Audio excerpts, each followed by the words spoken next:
Rayalaseema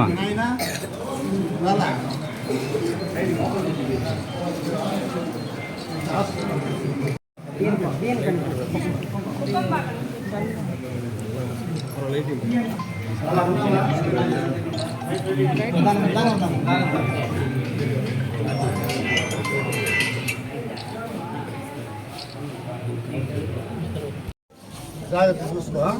hospital నుంచి ఇంట్లో చెప్పింది లేదు రావాలి తీసుకుంటా.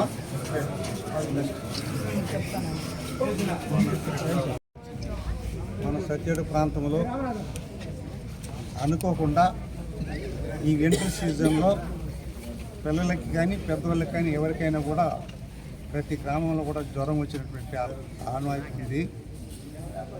కానీ దురదృష్టవశాత్తు పేద పిల్లలు విద్యార్థులు చాలా సుదీర్ఘ ప్రాంతం అనంతపురం, కర్నూలు, కడప, మదనపల్లి ఈ ప్రాంతం నుంచి వచ్చే పిల్లలందరూ కూడా గురుకుల జ్యోతిరావు పూలే గురుకుల పాఠశాల చదవడం నేను చాలాసార్లు సందర్శించాను. ఇక్కడనే కూడా భోజనం చేశాను. నేను మీకు అందరూ కూడా తెలుసు. నేను అసెంబ్లీలో ఉన్న మన రాత్రి కలెక్టర్ గారు విజిట్ చేస్తానని చెప్పి సురేష్ గారు చెప్పారు. ఇక్కడ కానీ మత్యారిమెట్ట హెల్త్ సెంటర్ కానీ సరే నేను అసెంబ్లీలో పర్వాలు చేసుకున్నాను. కానీ నేను ఉదయం 9 గంటలకు పిల్లలకు జ్వరం వచ్చిందని చెప్పి 10-12 గంటలకు మెసేజ్ పెట్టి నేను అసెంబ్లీ ఉన్నాను కాబట్టి బయట తెలియదు. అసెంబ్లీ ఉండేటప్పుడు ఫోను స్విచ్ ఆఫ్ చేస్తాం. బయట 8 గంటలకు చూసినప్పుడు 56 మందికి అసలైంది. ఒక అబ్బాయి డిఎంహెచ్ ఫోన్ చేస్తే ఒకరిని రేసులు పంపించాం. మిగతా వాళ్ళంతా కూడా క్షేమంగా ఉండాలని చెప్పి కలెక్టర్ గారు విజిట్ చేశారు, హాస్పిటల్ విజిట్ చేశారు. ఇక్కడ కావాల్సినటువంటి సదుపాయాలు కూడా చేస్తామని చెప్పి కలెక్టర్ గారు కూడా హామీ ఇచ్చారు. ఇమ్యూనిటీ డిఎంహెచ్ కానీ వెల్ఫేర్ సోషల్ వెల్ఫేర్ ఆఫీసర్ కానీ ఇతరమైనటువంటి డాక్టర్ కానీ హాస్పిటల్ కానీ అందరూ కూడా ఫోన్ చేశారు. అంటే కూడా అందరూ క్షేమంగా ఉండాలని చెప్పి భగవంతుడు ఆశిస్తూ పేద పిల్లలంతా కూడా సంతోషించుకున్నారు. పిల్లలు లేని బిడ్డలైనా కూడా 10-12 సంవత్సరాల పిల్లలంతా కూడా తల్లిదండ్రులు వదిలి చదువుకోవడానికి వచ్చారు. వాళ్ళకి ఏమి కూడా ఏమాత్రం కూడా ఇబ్బంది ఉండకూడదనే ఉద్దేశంతోనే ఈ కార్యక్రమానికి ఇమీడియట్గా నేను ఈరోజు అసెంబ్లీ ఉన్నా కూడా ఉదయం 4 గంటలకు బయలుదేరి వచ్చేసాను. మనందరూ కూడా సహాయం చేసే అవసరం ఉంది. ఇది ఎవరి తప్పనే కాదు. ఇది జనరల్గా వైరల్ ఫీవర్ వచ్చింది కాబట్టి ప్రాణాపాయం లేకుండా అందరినీ కాపాడే బాధ్యత గౌరవ డాక్టర్ ఉంది, ప్రభుత్వం ఉంది.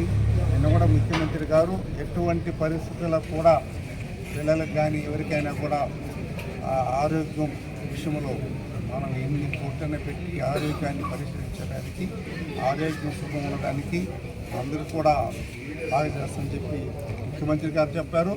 సాక్షాత్తు హెల్త్ మినిస్టర్ గారు కూడా నేను అసెంబ్లీలో ప్రకటించాను చాలా సందర్భాల్లో కూడా. అప్పుడు కూడా మేము అసెంబ్లీలో ఉన్నాం. అప్పటికి ఇది జరిగిపోయి ఉండేది లేకపోతే చెప్పుకుంటాను. నేను మంత్రి గారు కూడా దీనిపైన సరిత వెల్ఫేర్ మినిస్టర్ గారు కూడా దీనిపైన స్టేట్మెంట్ ఇచ్చారు. అని నేను నేరుగా చూస్తే మనకు ఆత్మశాంతి, మన ప్రజలు, మన ప్రాంతం, మన సత్యేడు ప్రాంతం. సార్ ఇప్పుడు గురుకులలో ఏమన్నా వైద్య పరీక్షలు ఏమన్నా ఏర్పాటు చేశారా? కేంద్రాన్ని క్యాంప్ పెట్టారు. ఇక్కడ 10 మంది ఉన్నారు, నర్సులు ఉన్నారు, డాక్టర్ ఉన్నాడు. ఇదే కాదు, ఏమైనా జరిగినా కూడా మనందరూ కూడా కలిసేటట్టుగా మన పిల్లలుగా భావించి ఇతర ప్రాంతమైన కూడా మన ప్రాంతంలో, మన నియోజకవర్గంలో, మన ప్రాంతంలో పిల్లలకి ఎంపీడీ కానీ, ఎంఆర్ఓ కానీ, అధికారులు కానీ అందరూ పార్టీ సోదరులు మరి ఎలక్ట్రానిక్ ప్రింట్ మీరు అందరూ కూడా మనం సహకరించాలి. ఈరోజు ఇది వైరల్ అయింది. రాష్ట్ర వ్యాప్తం కూడా 56 మంది పిల్లలకి గురుకుల పాఠశాలలో ఈ విధంగా జ్వరం వచ్చిందని చెప్పి చెప్పడం ఇబ్బంది చెందాం. కానీ భగవంతుని ఆశీస్సులతో అందరూ సహకారంతో డాక్టర్లు కానీ అందరూ కానీ ప్రజలందరూ కూడా కలెక్టర్ గారు ఇమీడియట్గా రావడం, చూడడం, మరి హాస్పిటల్ విజిట్ చేయడం.